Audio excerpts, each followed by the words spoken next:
आप देखा गया इंडिया फैक्ट न्यूज़। मैं हूँ आपका होस्ट नावेद आजमी। जैसे कि आप जानते हैं, आज है महिला दिवस। महिला दिवस के अवसर पर हम उन महिलाओं का इंटरव्यू दिखा रहे हैं जो समाज के लिए एक एग्जाम्पल है। तो आज हम आपको मुलाकात करा रहे हैं ट्रांसजेंडर वुमेन आंचल वर्मा मैम से, जो कि एनएमसी की ब्रांड एम्बेसडर के रूप में जानी जा रही हैं अभी मौजूदा वक्त में। तो आंचल मैम, चैनल में आपका बहुत बहुत स्वागत है। नमस्कार, धन्यवाद। मैम, आंचल मैम, सबसे पहले ये जानना चाहूँगा, एनएमसी ब्रांड एम्बेसडर क्या होता है? ब्रांड एम्बेसडर यानी कि एक चेहरा होता है। मैं स्वच्छ भारत मिशन के तहत नागपुर महानगर पालिका की ब्रांड एम्बेसडर हूँ कि सफाई और जैसे कि कचरा कूड़ा इधर उधर लोग डालते हैं, ये ना डाल के आप कचरे वाले को कचरा दीजिएगा और अपने शहर में और अपने एरिया में स्वच्छ रखिएगा करके ये हम लोगों को बताते हैं। तो इसका एक जैसे कि महानगर पालिका में 10 ब्रांड एम्बेसडर है अभी फ़िलहाल में, तो उसमें से मैं एक हूँ। तो मैम, ये 10 ब्रांड एम्बेसडर का चयन किस तरह से हुआ या डायरेक्ट इसको सिलेक्शन हुआ है कि क्या प्रोसेस थे इसकी? देखिए, नागपुर महानगर पालिका ऐसे लोग ढूंढते हैं जो समाज में अच्छे कार्य करते हैं, सोशल वर्क करते हैं, जो समाज के लिए कुछ ना कुछ करते रहते हैं। तो मैं 18 सालों से सारथी ट्रस्ट से जुड़कर काफ़ी सारे काम किए हैं ट्रांसजेंडर्स के लिए एक्टिविस्ट के तौर पर। और मैं एक ट्रांसजेंडर वेलफेयर बोर्ड की मेंबर भी हूँ डिस्ट्रिक्ट लेवल पर। तो ये काफ़ी सारे जो सरकारी महकमे रहते हैं वहाँ पर मैं जाके एडवोकेसी करते रहती हूँ और ट्रांसजेंडर्स के बारे में बोलते रहती हूँ। 2022 में मिस ट्रांस महाराष्ट्र भी रह चुकी हूँ, तो कहीं ना कहीं मेरा नाम है, तो इस वजह से उन्होंने मुझे चुना है। तो मैम, ये भी जानना चाहूँगा जैसे कि आप जिस संस्था के साथ जुड़ी हुई है वो कब से जुड़े हैं और इसमें क्या क्या काम होते हैं? मैं आपको बताना चाहती हूँ, मैं नागपुर की पहली विदर्भ की पहली संस्था है सारथी ट्रस्ट, जो 19 सालों से काम कर रही है। 19 साल हो गए हैं। LGBTQI+ यानी कि लेस्बियन, गे, बायोसेक्सुअल, ट्रांसजेंडर और इंटरसेक्स के लिए उनके मानव अधिकार और उनके स्वास्थ्य के लिए हम काम करते हैं। तो ये हमारी सारथी ट्रस्ट का परिचय है। मैं 19 साल से काम करके आप कब से इसमें जुड़े हैं? मैं 18 सालों से जुड़ी हूँ इसमें सर। 18 साल हो गए? जी हाँ। आप नागपुर में कब आए? 18 साल हुए? जी, मैं 6 सालों से अभी वहाँ काम कर रही हूँ, लेकिन 18 सालों से मैं जुड़ी हुई हूँ। कैसे? मैं समझा नहीं। जैसे कि आपको पता है कि ट्रांसजेंडर्स को कहीं भी जॉब नहीं मिलती है, काम नहीं मिलता है। तो मैंने काफ़ी कोशिश की यहाँ पर काम ढूंढने की, लेकिन मुझे यहाँ जॉब नहीं मिला। तो मैं साउथ में चली गई थी, जहाँ पर मैंने खुद के जिम चालू किए। 2 जिम चलाती थी मैं, वहाँ अच्छा बिजनेस करती थी, क्योंकि वहाँ पर इतना भेदभाव नहीं है जितना कि हमारे महाराष्ट्र और नागपुर में मैंने खासकर देखा है। उस समय की बात है। तो मैम, अभी तो ये देखा जाता है कि नागपुर में तो ट्रांसजेंडर्स को काफ़ी सारी सुविधाएं दी जा रही है। आजकल फैशन इंडस्ट्री में भी उनका एक कैटेगरी रखा जाता है, तो जिसमें आपने भी पार्टिसिपेट किए थे, आप भी विनर हुए।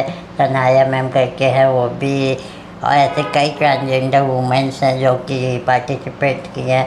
तो फिर ऐसा कहना कि नागपुर में भेदभाव होता है, महाराष्ट्र में भेदभाव, ये कैसे सही? सर, मैं आपको बताना चाहूँगी कि नालसा जजमेंट 2014 में आया सितंबर में, और उसके बाद में 2019 में ट्रांसजेंडर बिल जो पास हुआ, उसके बाद से भेदभाव कम होना चाहिए। मैं उसके पहले की बात कर रही हूँ, 2014 के पहले की बात कर रही हूँ। तो ट्रांसजेंडर क्या होता है, काफ़ी लोगों को यही नहीं पता था पहली बात तो नागपुर में। ठीक है ना, नागपुर में ट्रांसजेंडर होता क्या है यही नहीं पता था सबसे पहली बात तो, कि ट्रांसजेंडर वुमेन भी होती है। सबको क्या लगता था कि किन्नर या आप हिजड़ा बोल दीजिए, तो इसी तरह से लोग संबोधित करते थे पहले नागपुर में। लेकिन अभी जब नालसा जजमेंट आया 2014 का, तो उसके बाद से लोगों को पता लगने लग गया कि ट्रांसजेंडर वुमेन भी होती है करके। और 2019 का जो लोकसभा में ट्रांसजेंडर बिल पास हुआ है लोकसभा में और इसमें, तो उसके बाद से ये हिजड़ा बोलना या चक्का बोलना या ऐसा जो भी व्यक्ति थे, ये गुनाह के तौर पर उसमें लिखित है। तो इस वजह से अभी लोगों में काफ़ी जागरूकता आई है। और अब मैं नागपुर की बात करूँगी तो नागपुर में काफ़ी हद तक एजुकेशन अच्छा होते आ रहा है। तो एजुकेशन के माध्यम से हम खुद स्कूलों में और कॉलेजों में जाते हैं एडवोकेसी करने के लिए और ट्रांसजेंडर के बारे में बताते हैं। तो मैम जैसे कि आप बता गए हैं, पर कई ट्रांसजेंडर नागपुर में अभी भी है जो चौक चौराहे में जाके या किसी के यहाँ बच्चे पैदा होते हैं वहाँ जाके ताली बजाने का काम करते हैं। तो ऐसे ट्रांसजेंडर को आप क्या कहना चाहेंगी? देखिए, उनका तो पेशा है, ठीक है, ये अभी से पेशा नहीं है, ये जो है ये तो काफ़ी समय पहले से ही है, परंपरा ही है ये। और दूसरी बात ऐसी है कि आप जॉब की बात करते हैं तो गवर्नमेंट सेक्टर में ऐसी उनके लिए जगह ही नहीं निकलती है। विधानसभा में तो अभी पिछले साल, इस साल नहीं, पिछले साल पुलिस भर्ती के लिए ट्रांसजेंडरों ने आंदोलन भी किए थे नागपुर विधानसभा में। तो ऐसा तो कहना गलत है कि जॉब नहीं निकलती। नहीं, जॉब निकलती है सर, लेकिन मैं कहती हूँ कि कितने पुलिस वालों में अभी तक के भर्ती ली है, सबसे बड़ा सवाल तो वही हुआ है। कितने सारे ट्रांसजेंडर ने फॉर्म भरा था, लेकिन क्या ट्रांसजेंडर उसमें आए अभी तक के? आप मुख्य धारा में लाने की बात तो करते हो, सिर्फ बातें करते हो, आप कानून पास करते हो, आप लोकसभा में बिल पास करते हो, लेकिन हुआ क्या है? अभी भी देखा जाए तो नागपुर में बोला गया कि मेडिकल फैसिलिटीज़ ट्रांसजेंडर को अलग से होनी चाहिए। नागपुर में एक ही हॉस्पिटल है, विम्स हॉस्पिटल, जिसमें ट्रांसजेंडर वार्ड है। बाकी तो गवर्नमेंट सेक्टर के कोई भी हॉस्पिटल्स में ट्रांसजेंडर के वार्ड नहीं है। प्रिजन में महिला के लिए प्रिजन है, आप पुरुषों के लिए प्रिजन है, ट्रांसजेंडर के लिए अलग से प्रिजन नहीं है। क्या कारण लगता है कि जो ट्रांसजेंडर को समाज से अलग देखा जाता है?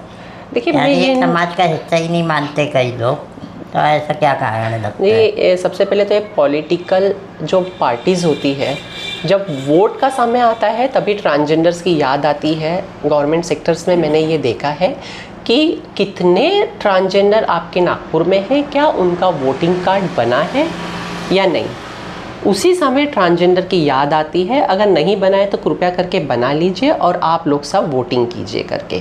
तो ये मार्जिन है। तो मैं जैसे कि ट्रांसजेंडरों का जो वोटिंग कार्ड बनता है तो उसमें बाकायदा ट्रांसजेंडर लिखा रहता है, या आप लोग खुद चॉइस करते हैं कि हम मेल फीमेल लिखेंगे? देखिए, अगर अपनी चॉइस पर है, अगर कोई ट्रांसजेंडर व्यक्ति किन्नर समुदाय से है तो उस पर वो तृतीय पंथी करके लिखाना चाहता है तो तृतीय पंथी। अगर कोई ट्रांसजेंडर वुमेन है, उसको नहीं चाहिए, अगर वो महिला लिखाना चाहती है तो महिला। और कोई ट्रांस मैन है, अगर उसको ट्रांसजेंडर नहीं लिखाना है तो वो पुरुष की इसमें लिखा सकते हैं। तो आचल मैम, जाते जाते महिला दिवस के अवसर पर आप क्या कहना चाहेंगी? मैं महिला दिवस के अवसर पे ये कहना चाहूँगी सभी नागपुर वासियों से और अपने भारतवासियों से, खासकर महाराष्ट्र वासियों से, क्योंकि देखिए, लाड़की बहन योजना आई है, लेकिन जो लाड़की बहन योजना का सही लाभ ट्रांसजेंडर को देना चाहिए था वो उन्हें नहीं मिला, उनको वंचित किया गया है। वो ही सबसे ज़्यादा ज़रूरतमंद है एक्चुअली। तो उन्हें कोई आधार नहीं है, तो लाड़की बहन, क्या वो लाड़की बहन आपकी नहीं है? वो भी तो लाड़की बहन है ना, तो उन्हें क्यों वंचित किया गया?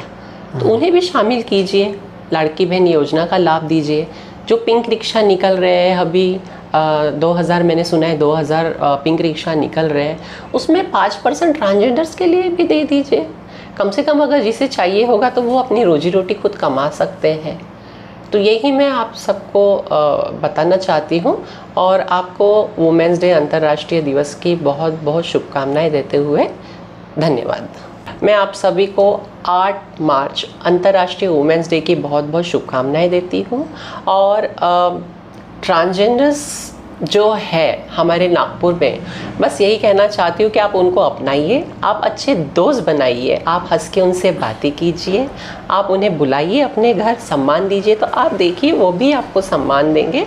और इसी से ही हम समानता की जो भारत में बात करते हैं, इसी तरह से समानता हमारे भारतवर्ष में आएगी। धन्यवाद।